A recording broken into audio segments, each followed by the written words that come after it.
Hi everybody, welcome to my channel, Colleen Seed of Serendipity. Welcome in to my new viewers and welcome back to my Serendipity Subbies. I'm Colleen and today is October 22nd, 2022, and I would like to bring you this day in history. In a television speech of extraordinary gravity, President John F. Kennedy announces on October 22nd, 1962, that U.S. spy planes have discovered Soviet missile bases in Cuba. These missile sites, under construction but nearly completed, house medium-range missiles capable of striking a number of major cities in the U.S., including Washington, D.C.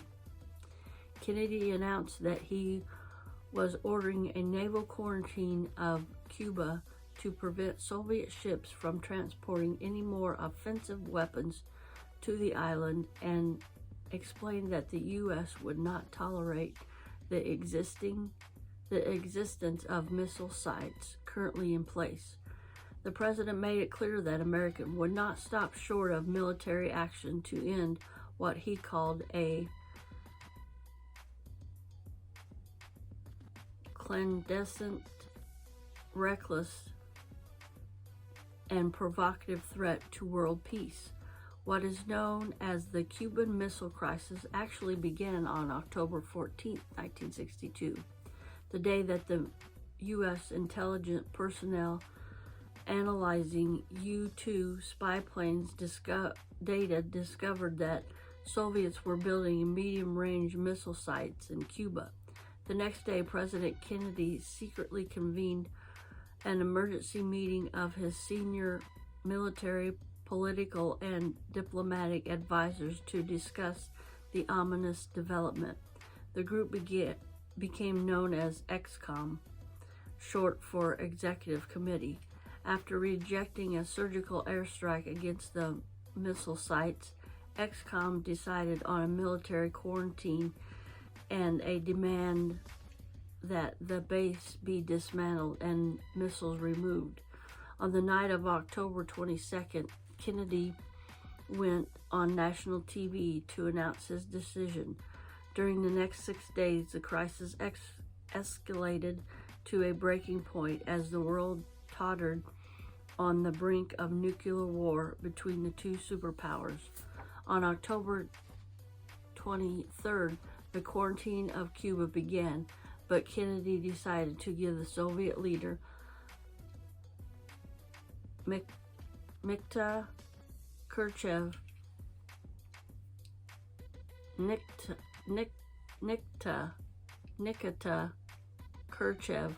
more time to consider the U.S. action by pulling the quarantine line back 500 miles. By October 24th, Soviet ships en route to Cuba capable of carrying military cargo appeared to have slowed down, altered, or reversed their courses as they approached the quarantine, with the exception of one ship, the tanker Bucharest. At the request of more than 40 non-allied nations, UN Secretary Thant sent private appeals on Kennedy and Khrushchev's, urging that their governments refrain from any action that may aggravate the situation and bring with the risk of war.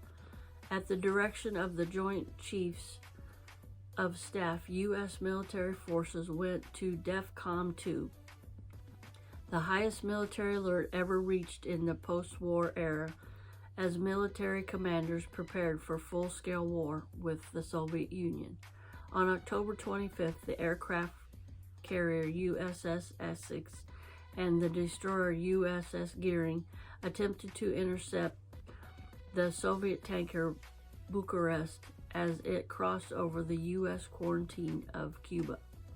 The Soviet ship failed to cooperate, but the U.S. Navy restrained itself from forcibly seizing the ship, deeming it unlikely that the tanker was carrying offensive weapons. On October 26, Kennedy learned that the work on the missile bases was proceeding without interruption, and EXCOM considered authorizing U.S. invasion of Cuba.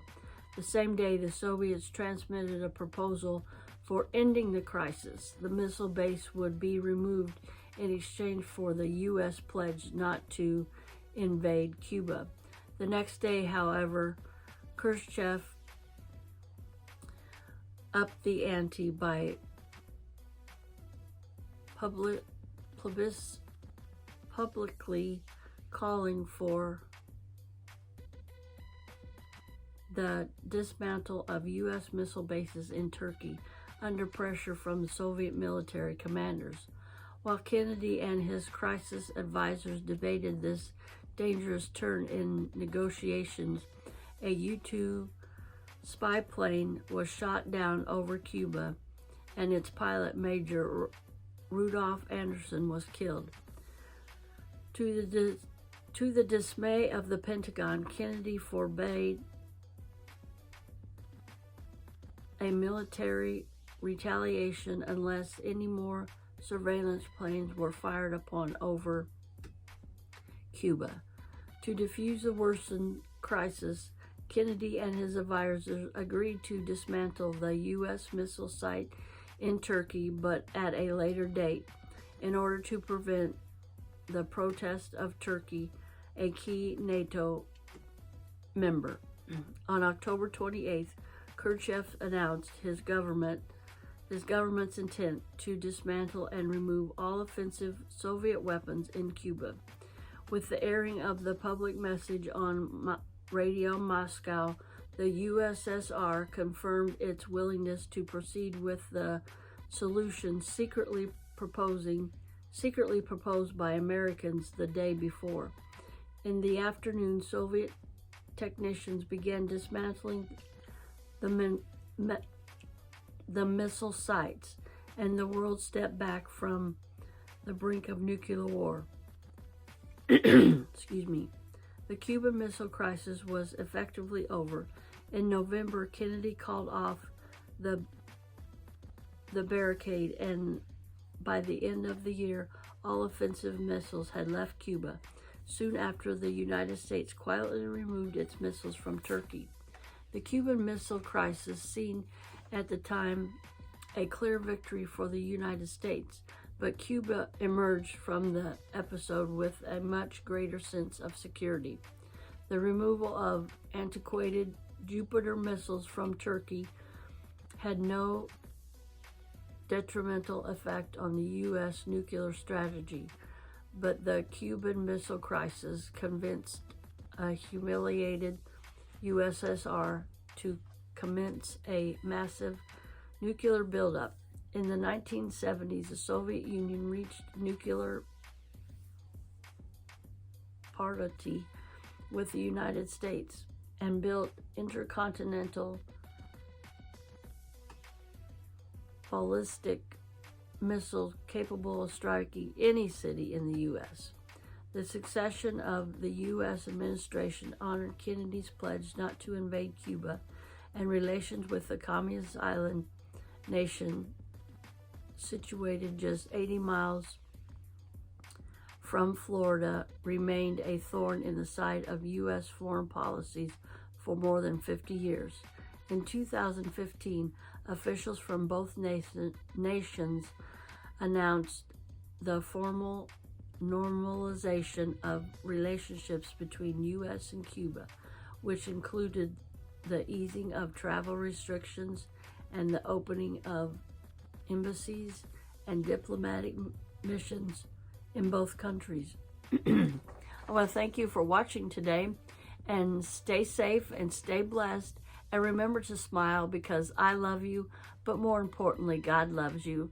And remember, I go live every Saturday night at 5 p.m. Central Time, and why don't you come on over and join us? We always have fun, and we might do some trivia questions, we might do some crafts, you never know what we might do on our lives. So have a blessed day, everybody, and I'll see you in my next video. Bye now.